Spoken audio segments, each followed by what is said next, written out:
Protein food ಮಾಡೋದು ಹೇಗೆ ನೋಡೋಣ ಬನ್ನಿ. ಈಗ ನಾನು ಬೆಂಡೆಕಾಯಿ ಹುಡುಕ್ಲು ಮಾಡ್ಕೊಳ್ಳೋದಕ್ಕಾಗಿ ಬೆಂಡೆಕಾಯಿನ ಚಿಕ್ಕದಾಗಿ ಹೆಚ್ಚಿಟ್ಕೊಂಡಿದ್ದೀನಿ. ಅದನ್ನು ಒಂದು ಪಾತ್ರೆಗೆ ಹಾಕ್ಕೊಂಡು ತಳ ಸ್ವಲ್ಪ ಗಟ್ಟಿ ಇರುವಂಥ ಪಾತ್ರೆಗೆ ಹಾಕ್ಕೊಂಡು ನೀಟಾಗಿ ಫ್ರೈ ಮಾಡ್ಕೋಬೇಕಾಗುತ್ತೆ. ಬೆಂಡೆಕಾಯಿಯಲ್ಲಿ ಯಾವಾಗಲೂ ಲೋಳಿ ಅಂಶ ಇರುತ್ತೆ.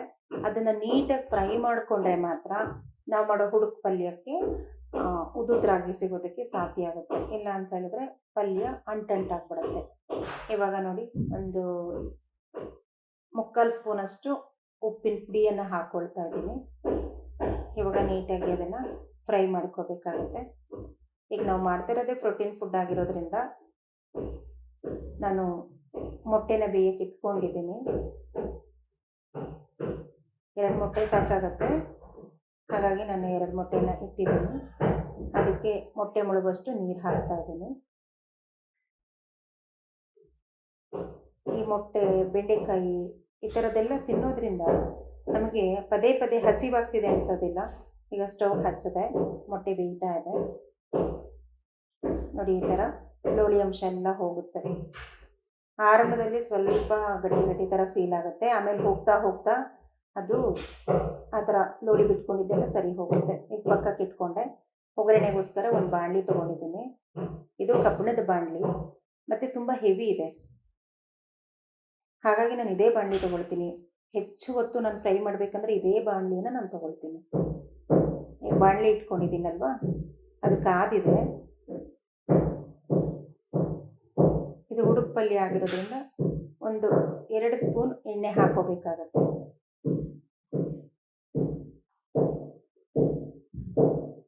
ನೋಡಿ, ಪಕ್ಕದಲ್ಲಿ ಮೊಟ್ಟೆ ಕೂಡ ಬೇಯಕ್ಕೆ ಸ್ಟಾರ್ಟ್ ಆಗಿದೆ. ನೀರು ಅದರಲ್ಲಿ ಕುದೀತಾ ಇದೆ. ಇವಾಗ ನಾನು ಬೆಂಡೆಕಾಯಿ ಪಲ್ಯ, ಹುಡುಕ್ ಪಲ್ಯ ಏನಿತ್ತು ಅದಕ್ಕೆ ಸಾಸಿವೆನ ಹಾಕ್ಕೊಂಡಿದ್ದೀನಿ. ಮೊಟ್ಟೆ ಬೇಯಿತು ಪಕ್ಕಕ್ಕೆ ಇಟ್ಕೊಂಡೆ. ಪ್ರೋಟೀನ್ ಫುಡ್ ಅಲ್ವಾ, ಅದಕ್ಕೆ ಇವಾಗ ನಾವು ಪನ್ನೀರ್ ಫ್ರೈ ಮಾಡ್ಕೊಳ್ಳೋಣ ಸಿಂಪಲ್ಲಾಗಿ. ಅದಕ್ಕೆ ಬಾಣಲಿ ಇಟ್ಕೊಂಡಿದ್ದೀನಿ. ಈಗ ನೋಡಿ, ಇದು ಸಾಸಿವೆನೂ ಕೂಡ ಸಿಡಿತಾ ಇದೆ. ನಾವು ಹೆಣ್ಮಕ್ಳು ಎಷ್ಟು ಹುಷಾರಿರಬೇಕು ಗೊತ್ತಾ, 10 ನಿಮಿಷದಲ್ಲಿ ಎಲ್ಲ ಥರ ಅಡುಗೆ ಮಾಡ್ಕೊಳಕ್ಕೆ ರೆಡಿ ಮಾಡ್ಕೊಬಿಡ್ಬೇಕು. ನೋಡಿ, ಇವಾಗ ನಾನು ಇದಕ್ಕೆ ಕಡಲೆಬೇಳೆ ತೊಗೊಂಡಿದ್ದೀನಿ, 2 ಈರುಳ್ಳಿ ಕಟ್ ಮಾಡಿ ಇಟ್ಕೊಂಡಿದ್ದೀನಿ, ಮೆಣಸಿನ್ಕಾಯಿ ಕಟ್ ಮಾಡಿ ಇಟ್ಕೊಂಡಿದ್ದೀನಿ, ಕರಿಬೇವು ಇಟ್ಕೊಂಡಿದ್ದೀನಿ, ಕೊತ್ತಂಬರಿ ಸೊಪ್ಪು ಇಟ್ಕೊಂಡಿದ್ದೀನಿ, ಎಲ್ಲ ರೆಡಿ ಮಾಡಿ ಇಟ್ಕೊಬಿಟ್ಟಿದ್ದೀನಿ. ಮತ್ತು ನನಗೆ ಬೇಕಾಗುವಂತಹ ಪನ್ನೀರಿಗೆ ಏನು ಒಗ್ಗರಣೆಗೆ ಬೇಕು ಅದನ್ನು ಕೂಡ ಇದರಲ್ಲೇ ಕಟ್ ಮಾಡಿ ಇಟ್ಕೊಂಡಿದ್ದೀನಿ. ಈಗ ಅದನ್ನು ಕೂಡ ಸ್ಟವ್ ಹಚ್ಕೊಂಡೆ.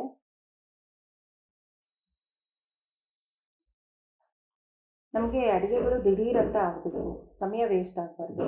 ಮತ್ತು ಚಾಪಿಂಗ್ ಅಷ್ಟೇ, ಆನಿಯನ್ನು ಮತ್ತು ನಾವು ಚಿಲ್ಲಿ ಎಲ್ಲ ಒಂದೇ ಸರ್ತಿ ಚಾಪ್ ಮಾಡ್ಕೊಬಿಟ್ರೆ 2 ಅಲ್ಲ 4-5 ಥರ ಅಡುಗೆ ಒಟ್ಟಿಗೆ ಮಾಡ್ಕೊಬಿಡ್ಬೋದು. ಏನು ಕಷ್ಟ ಅಂತ ಅನಿಸೋದೇ ಇಲ್ಲ. ಇವಾಗ ನೋಡಿ, ಅದಕ್ಕೂ ಸ್ವಲ್ಪ ಆಯಿಲ್ ಹಾಕ್ತಾ ಇದ್ದೀನಿ.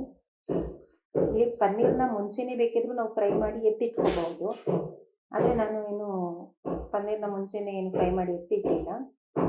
ಈಗಲೇ ಒಟ್ಟಿಗೆ ಮಾಡ್ಕೊಬಿಡ್ಬೋದು. ಮಾಡ್ತಾ ಇರೋದೇ ಪನ್ನೀರ್ ಫ್ರೈ ಅಲ್ವಾ, ಹಾಗಾಗಿ ಇದನ್ನು ಆರಾಮಾಗಿ ಇದರಲ್ಲೇ ಫ್ರೈ ಮಾಡ್ಕೊಬೋದು. ಕೆಲವೊಂದು ಸತಿ ನಾನು ಮನೆಯಲ್ಲೇ ಮಾಡ್ಕೊಳ್ತೀನಿ, ಆದರೆ ಇವತ್ತು ನಾನು ಬಳಸಿರೋದು ನಂದಿನಿಯವರ ಪನ್ನೀರನ್ನು ಬಳಸ್ತಾ ಇದ್ದೀನಿ. 2-3 ಥರ ಕಂಪ್ನಿದಿದೆ. ನಾನು ಅದರಲ್ಲಿ ಮಿಲ್ಕಿ ಮಿಸ್ಟ್ ಬಳಸ್ತೀನಿ, ನಂದಿನಿ ಬಳಸ್ತೀನಿ. ಕೆಲವೊಂದು ಸತಿ ನಾನೇ ಮನೇಲಿ ಮಾಡಿಬಿಡ್ತೀನಿ. ಇವಾಗ ನೋಡಿ, ಇದು ಬೆಂಡೆಕಾಯಿ ಹುಡುಕ್ಲಿಗೆ ಕಡಲೆಬೇಳೆನ ಹಾಕ್ತಾ ಇದ್ದೀನಿ. ಇವಾಗ ಅದು ಫ್ರೈ ಆಗ್ತಾ ಇದೆಯಲ್ವಾ, 1 ಸೆಕೆಂಡು ಅಥವಾ 2 ಸೆಕೆಂಡಲ್ಲಿ ಅದು ಆಗಿಬಿಡುತ್ತೆ. ಇವಾಗ ನಾವು ಚಾಪಿಂಗ್ ಮಾಡಿರೋಂಥ ಆನಿಯನ್ನ ಹಾಕ್ಕೊಳ್ಳೋಣ. ನಾನಿಲ್ಲಿ 2 ದೊಡ್ಡ ಪ್ರಮಾಣದ ಈರುಳ್ಳಿನ ಕಟ್ ಮಾಡಿ ಇಟ್ಕೊಂಡಿದ್ದೆ. ನಿಮಗೆ ಗೊತ್ತಿದೆ, ಈರುಳ್ಳಿಯನ್ನು ಹೆಚ್ಚಾಗಿ ಬಳಸೋದ್ರಿಂದ ರಕ್ತ ಶುದ್ಧೀಕರಿಸುತ್ತೆ ಅಂತ ಹೇಳಿ, ಹಾಗಾಗಿ ನಾನಿಲ್ಲಿ 2 ಈರುಳ್ಳಿಯನ್ನು ಹಚ್ಚಿಟ್ಕೊಂಡಿದ್ದೀನಿ. ಅದಕ್ಕೆ ನೋಡಿ, ಪನ್ನೀರಿಗೆ ಸ್ವಲ್ಪ ಸಾಸಿವೆ ಹಾಕ್ಕೊಳ್ತಾ ಇದ್ದೀನಿ, 1/4 ಚಮಚ ಅಂತ ಅಂದ್ಕೊಳ್ಳಿ. ಅದು ಎಣ್ಣೆ ಕಾದಿತ್ತು. ಇವಾಗ ಅದಕ್ಕೂ ಒಗ್ಗರಣೆಗೆ ಹಾಕ್ಕೋಬೇಕಲ್ವ. ನಾನು ಈರುಳ್ಳಿಯನ್ನು ಹಾಕಿದೆ. ಅದಕ್ಕೊಂದು ಅರ್ಧ ಹೋಳು ಈರುಳ್ಳಿನ ಕಟ್ ಮಾಡಿ ಇಟ್ಕೊಂಡಿದ್ದೆ. ಅದನ್ನೇ ಹಾಕ್ತಾ ಇದ್ದೀನಿ. ಮೀಡಿಯಮ್ ಸೈಜಲ್ಲಿ ಕಟ್ ಮಾಡಿ ಇಟ್ಕೊಂಡಿದ್ದೀನಿ.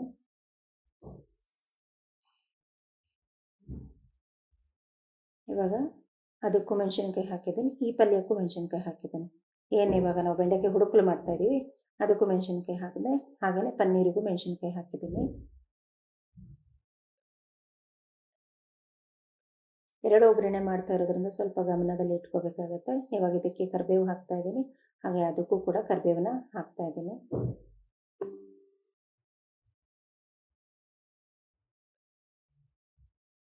ಎಣ್ಣೆ ನಾವು ತೀರಾ ಕಡಿಮೆ ಹಾಕಿದಾಗ ಈ ಥರ ಸ್ವಲ್ಪ ಅದು ಹೊಗೆ ಕಾಣಿಸ್ಕೊಂಡಂಗೆ ಕಾಣುತ್ತೆ.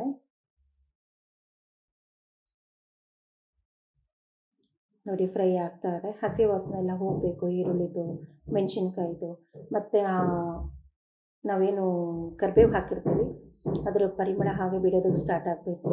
ಆವಾಗ ಇದು ಒಗ್ಗರಣೆ ಒಂದು ಸಮ ಪ್ರಮಾಣಕ್ಕೆ ಬಂದಿದೆ ಅಂತ ಅನ್ಸಕ್ಕೆ ಸ್ಟಾರ್ಟ್ ಆಗಿಬಿಡುತ್ತೆ.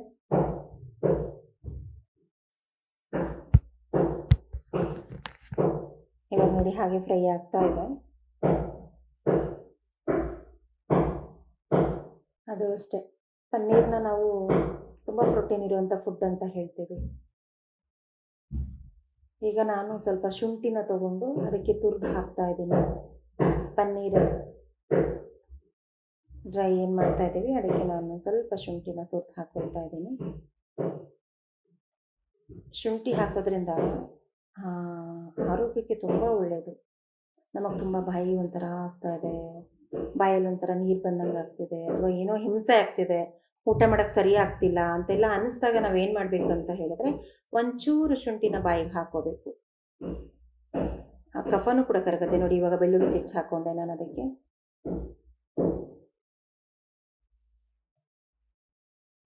ಇವಾಗ ಇದು ಪನ್ನೀರ್ ನಾನು ಕಟ್ ಮಾಡಿ ಇಟ್ಕೊಂಡಿದ್ದೀನಿ, ನೀಟಾಗಿ ವಾಶ್ ಮಾಡಿಬಿಟ್ಟು ಉಪ್ಪು ಹಾಕ್ಕೊಳ್ತಾ ಇದ್ದೀನಿ. ನಮಗೆ ಪನ್ನೀರ್ ಎಷ್ಟಿದೆ ಅಷ್ಟು ಪ್ರಮಾಣದ ಉಪ್ಪು ಹಾಕ್ಕೊಂಡ್ರೆ ಸಾಕಾಗುತ್ತೆ. ಜಾಸ್ತಿ ಉಪ್ಪು ಹಾಕೋಬಾರ್ದು, ಜಾಸ್ತಿ ಉಪ್ಪು ಹಿಡಿದು ಬಿಡುತ್ತೆ. ಇದು ನೋಡಿ ಎಷ್ಟು ಬೇಕು ಅಷ್ಟು ಮಾತ್ರ ಉಪ್ಪನ್ನ ಹಾಕಬೇಕಾಗತ್ತೆ. ನೋಡಿ ಇವಾಗ ಅದು ಫ್ರೈ ಆಗ್ತಾ ಇದೆ. ನೋಡಿ ಇವಾಗ ಬೆಂಡೆಕಾಯಿ ಪಲ್ಯಕ್ಕೆ ನಾವು ಒಗ್ಗರಣೆ ರೆಡಿ ಮಾಡ್ಕೊಂಡಿದ್ದೀವಲ್ವ, ಅದು ಆಲ್ಮೋಸ್ಟ್ ಆಯಿತು. ಈಗ ಹುರಿದಿಟ್ಟಿರುವಂಥ ಬೆಂಡೆಕಾಯಿನ ಇದಕ್ಕೆ ಆ್ಯಡ್ ಮಾಡ್ತಾ ಇದ್ದೀನಿ. ನಿಮಗೆ ಗೊತ್ತಿದೆ ಬೆಂಡೆಕಾಯಿ ಹುರಿಬೇಕಾದ್ರೆ ನಾನು ಉಪ್ಪು ಹಾಕಿರ್ತೀನಿ ಅಂತ ಹೇಳಿ. ಇಲ್ಲಿ ಅಷ್ಟೇ, ಉಪ್ಪು ಹಾಕಬೇಕಾದ್ರೆ ಒಂದು ಸ್ವಲ್ಪ ಹುಷಾರಾಗಿ ನೋಡ್ಕೊಂಡು ಉಪ್ಪು ಹಾಕಬೇಕು. ತರಕಾರಿಗಳು ಹೇಗೆ ಗೊತ್ತಾ, ಒಗ್ಗರಣೆಲೆಲ್ಲ ಚೆನ್ನಾಗಿ ಫ್ರೈ ಆದಮೇಲೆ ನಾವು ಹೆಚ್ಚು ಉಪ್ಪು ಹಾಕಿದ್ರೆ ಅದೇ ನೀರು ಕೊಡಲ್ಲ, ಎಲ್ಲ ಉಪ್ಪಿನಂಶ ಬಿಟ್ಟು ಉಪ್ಪು ಹಾಕ್ಬಿಡುತ್ತೆ. ಹಾಗಾಗಿ ಇವಾಗ ಒಂದು 3/4 ಚಮಚದಷ್ಟು ಉಪ್ಪಿನ ಪುಡಿನ ಹಾಕ್ಕೊಳ್ತಾ ಇದ್ದೀನಿ.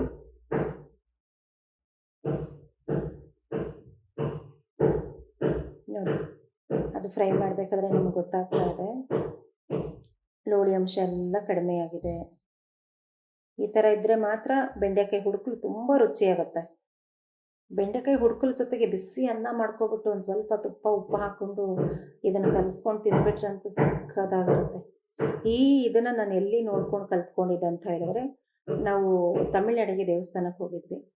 ಬರಬೇಕಾದ್ರೆ ನನ್ನ ಮಗಳಿಗೆ ಒಂದು ಹೋಟೆಲಲ್ಲಿ ನಾವು ಊಟ ಮಾಡಿದ್ವಿ. ಅಲ್ಲಿ ಈ ಪಲ್ಯ ತುಂಬ ಇಷ್ಟ ಆಗ್ಬಿಡ್ತು. ನಾನು ಸರಿ ಆ್ಯಸ್ ಇಟ್ ಈಸ್ ಟ್ರೈ ಮಾಡೋಣ, ನಾವೇನೇನೋ ಹುಳಿ ಎಲ್ಲ ಹಾಕ್ತೀವಲ್ಲ ಅದನ್ನೆಲ್ಲ ಬಿಟ್ಟು ಅಂತ ಟ್ರೈ ಮಾಡಿದೆ. ಬಹಳ ಚೆನ್ನಾಗಿದೆ. ನನ್ನ ಮಗಳಿಗೆ ಬೆಂಡೆಕಾಯಿ ಅಂದರೆ ತುಂಬ ಇಷ್ಟ. ಯಾವುದೇ ಮಕ್ಕಳಿಗಾಗಲಿ ನಾನು ಮಾಡಿಕೊಡೋ ಬೆಂಡೆಕಾಯಿ ಪಲ್ಯ ತುಂಬ ಇಷ್ಟಪಡ್ತಾರೆ.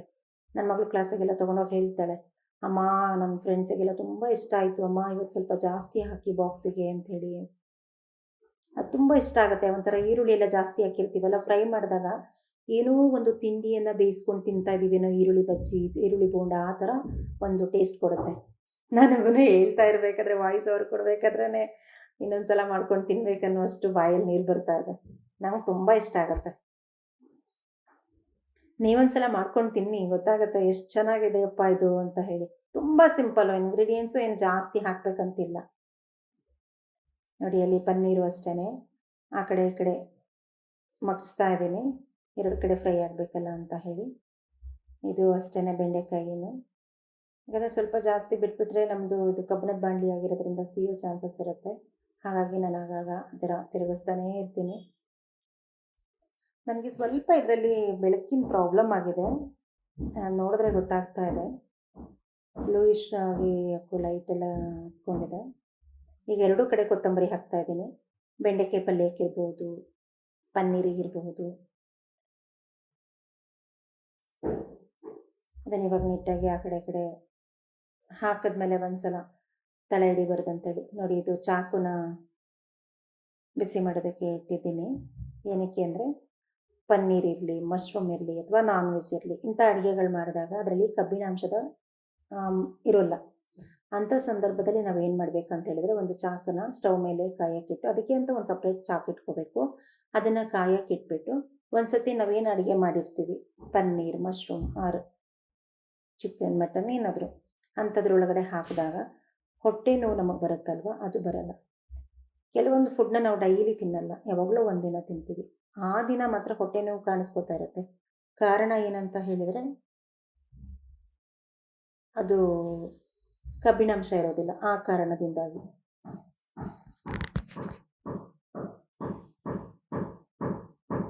ನೋಡಿ, ಇವಾಗ ಪಲ್ಯನೂ ಕೂಡ ಒಂದು ಮುಕ್ಕಾಲು ಭಾಗ ರೆಡಿಯಾಗಿದೆ.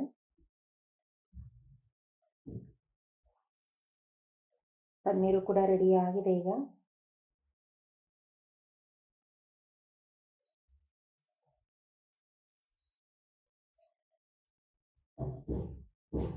ಫೈನಲಿ ಪನ್ನೀರ್ ಕೆಲಸ ಮುಗೀತು. ಅದಕ್ಕೆ ಸ್ವಲ್ಪ ಅರಿಶಿನ ಪುಡಿ ಹಾಕೋಬೇಕಾಗತ್ತೆ. ಆಮೇಲೆ ಸ್ವಲ್ಪ ಧನಿಯಾ ಪೌಡ್ರ್ ಹಾಕೋಬೇಕಾಗತ್ತೆ. ಮತ್ತು ಸ್ವಲ್ಪ ಕಲ್ಲರ್ಗೋಸ್ಕರನೇ ಚಿಲ್ಲಿ ಹಾಕ್ಕೊಳ್ಬೇಕು. ಟೇಸ್ಟು ಕೊಡುತ್ತೆ, ಕಲರು ಕೊಡುತ್ತೆ. ಯಾವುದೇ ಒಂದು ಏನು ನಾವು ಪದಾರ್ಥಗಳನ್ನು ತೊಗೊಂಡು ಅದೇ ಥರ ಕಲ್ಲರಲ್ಲಿ ಮಾಡ್ಕೊಂಡು ತಿಂದರೆ ಅದು ನಮಗೆ ಒಂಥರ ತಿನ್ನಬೇಕು ಅಂತ ಅನಿಸಲ್ಲ. ಆದರೆ ಈ ಥರ ನಾವು ಯಾವಾಗ ಸ್ವಲ್ಪ ಅರಿಶಿನ ಪೌಡ್ರು, ಧನಿಯಾ ಪೌಡ್ರು ಅಥವಾ ಖಾರ ಪುಡಿ ಇವುಗಳನ್ನು ಹಾಕ್ಕೊಂಡಾಗ ಅದರ ಬಣ್ಣ ಒರಿಜಿನಲ್ ಇರುವುದಕ್ಕಿಂತ ಸ್ವಲ್ಪ ಬದಲಾಗುತ್ತೆ ನೋಡಿ, ಆವಾಗ ತಿನ್ನೋಕ್ಕೆ ಬಹಳ ಚೆನ್ನಾಗಿ ಅನಿಸುತ್ತೆ. ಇವಾಗ ನಾನು ಒಂದನ್ನು ಟೇಸ್ಟ್ ಮಾಡಿ ನೋಡಿದೆ, ಉಪ್ಪು ಹಿಡ್ದಿದೆಯಾ ಅಂತ. ಸ್ವಲ್ಪ ಉಪ್ಪು ಕಡಿಮೆ ಇದ್ದಂಗಿತ್ತು. ಸರಿ, ಇನ್ನೊಂದು ಸ್ವಲ್ಪ ಉಪ್ಪು ಆ್ಯಡ್ ಮಾಡ್ಕೊಳ್ಳೋಣ ಅಂತ ಹೇಳಿ ಉಪ್ಪನ್ನ ಹಾಕ್ತಾಯಿದ್ದೀನಿ.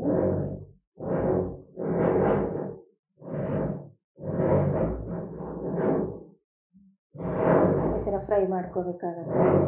ಸೌಟನ್ನು ಸ್ವಲ್ಪ ಚೆನ್ನಾಗಿ ಆಡಿಸ್ಕೊಳ್ಳೋದ್ರಿಂದ ತಳ ಏನು ಹಿಡಿಯೋಕ್ಕೆ ಹೋಗೋದಿಲ್ಲ. ಇವಾಗ ಬೆಂಡೆಕಾಯಿ ಪಲ್ಯನೂ ಕೂಡ ರೆಡಿ ಆಗ್ತಾ ಬಂತು.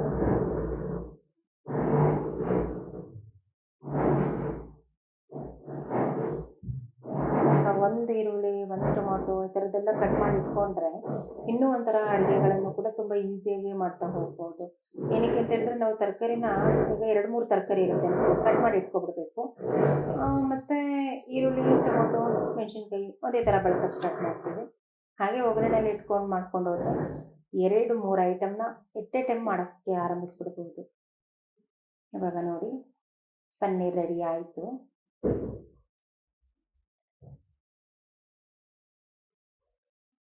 ನಾವು ಆ ಥರ ಯಾಕೆ ಚೆನ್ನಾಗಿ ಫ್ರೈ ಮಾಡ್ಕೋಬೇಕಂದ್ರೆ, ಹಸಗಲ್ ಸ್ಮೆಲ್ ಅಂತ ಹೇಳ್ತೇವೆ ಗೊತ್ತಾ, ಆ ಹಾಲು ಸ್ಮೆಲ್ಲು ಒಂಥರ ಕೆನೆ ಕೆನೆ ಥರ ಸ್ಮೆಲ್ ಬರುತ್ತಲ್ಲ, ಅದು ಬರಲ್ಲ ಈ ಥರ ಚೆನ್ನಾಗಿ ಫ್ರೈ ಮಾಡ್ಕೊಳ್ಳೋದ್ರಿಂದ.